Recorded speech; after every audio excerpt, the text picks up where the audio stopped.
Just an idea, but instead of having this front portion stand out like there was an accident or something, I mean, you can still disclose that it's been redone, but I propose letting me blend it in with some different black and gray to look like the other rocks and not have it stand out and just have that white disappear. Just an idea. It would completely change the look though. It would blend in with the rest.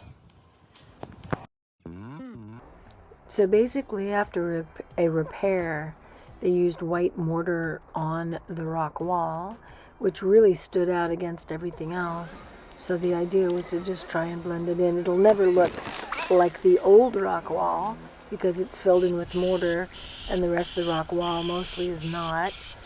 But this at least toned down the white and help it blend in.